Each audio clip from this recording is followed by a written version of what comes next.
Sukses itu ukurannya harta, ukurannya pangkat, ukurannya kedudukan, ukurannya jabatan. Berbeda dengan barokah. Barokah itu ukurannya ketenangan jiwa, ukurannya ketentraman jiwa, ketentraman hati, kenyamanan hati, kebahagiaan hati. Banyak orang yang secara materi banyak sekali, materinya melimpah ruah, secara materi mewah, semua yang berkaitan dengan materi tercukupi, terpenuhi, tetapi hidupnya tidak merasakan kebahagiaan, hidupnya tidak merasakan kenyamanan, hidupnya tidak merasakan ketentraman, hidupnya tidak merasakan kebahagiaan. Bertambahnya materi tidak secara otomatis bertambahnya kebahagiaan, bertambahnya kenyamanan, bertambahnya ketentraman di dalam keluarga. Berbeda dengan barokah. Barokah itu ziyadatul khair ba'dal khair, bertambahnya kebaikan setelah ada kebaikan, bertambahnya kebahagiaan setelah adanya kebahagiaan. Dapat gaji, itu kebahagiaan. Kebahagiaan ini melahirkan kebahagiaan yang baru, melahirkan kebahagiaan yang lain, baik untuk dirinya sendiri maupun untuk keluarganya. Seberapapun gajinya, itu kebahagiaan. Gaji itu kebahagiaan yang melahirkan kebahagiaan yang lain. Hidup yang nikmat itu adalah hidup yang barokah, hidup yang selalu ziyadatul khair, ziyadatul khair, ziyadatul khair. Hidup yang selalu tambah kenikmatan, tambah kebaikan, tambah kebaikan. Keluarganya barokah, pasangannya barokah, anaknya barokah, pekerjaannya barokah, rizkinya barokah, duitnya juga barokah.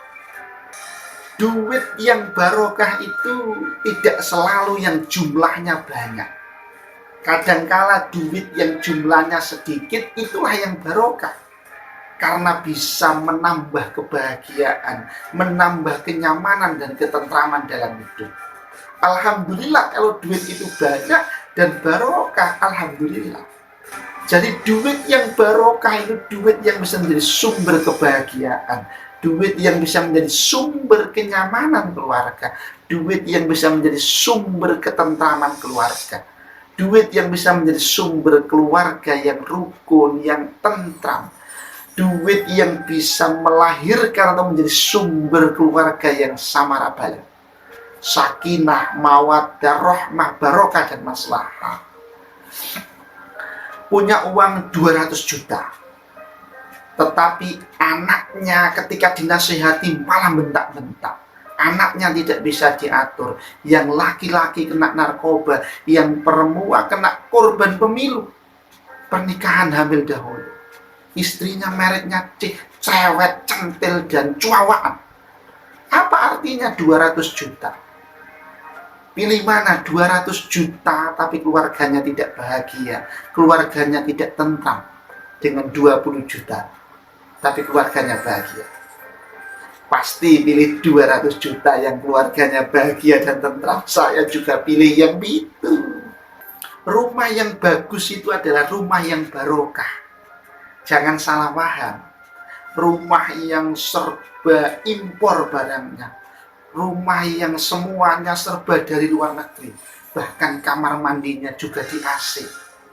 Ukuran barokah itu bukan ukuran fisik rumahnya, tetapi ukuran barokah itu adalah ukuran ketenangan penghuninya, ukuran kenyamanan penghuninya, ukuran ketentraman penghuninya. Perabotan rumah bolehlah yang biasa-biasa, perabotan rumah bolehlah yang murah-murah, tapi Masya Allah penghuninya ahli ibadah, istrinya sholihah amanah, suaminya soleh kerja keras tanggung jawab, anaknya soleh solihah. Inilah rumah yang barokah. rumah yang penuh berkah. Sebaliknya, ada rumah yang bagus, rumah yang mewah, top lah segalanya. Tetapi rumahnya, penghuni di dalamnya ambyar, keluarganya berantakan, keluarganya tidak harmonis. Satu rumah tetapi tidak menyatu, bersama tapi berjarak, dekat tapi berjauhan. Anaknya di rumah bersama orang tuanya tapi tidak merasakan kenyamanan, tidak merasakan kebahagiaan di rumah. Istri tidak merasa nyaman bertemu dengan keluarga dan suami, atau sebaliknya suami tidak merasakan nyaman bertemu dengan keluarga dan istrinya. Suami di rumah, istrinya datang, Mak Lampir datang lagi, istrinya dibilang Mak Lampir. Atau istrinya di rumah, suaminya datang, Munyuk itu datang lagi. Ini keluarga apa kebun binatang?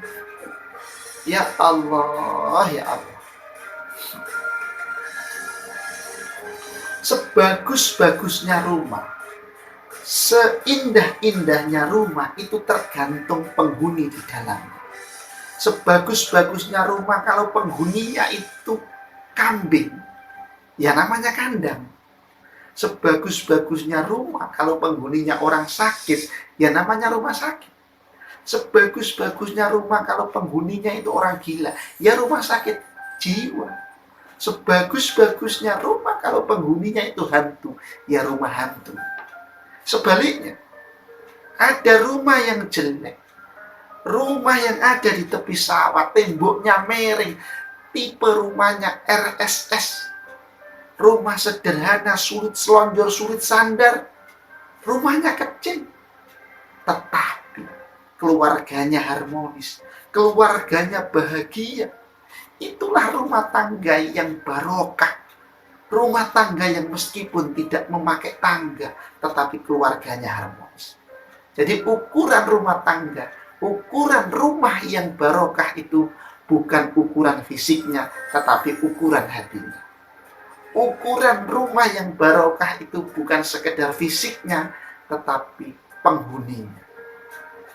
Hidup ini bukan tentang apa yang kita dapatkan, tetapi apa yang bisa kita rasakan dalam kehidupan. Apalah artinya yang kita dapatkan kalau kita tidak bisa merasakan? Hidup ini bukan tentang apa yang kita miliki, tetapi apa yang bisa kita nikmati lalu kita syukuri.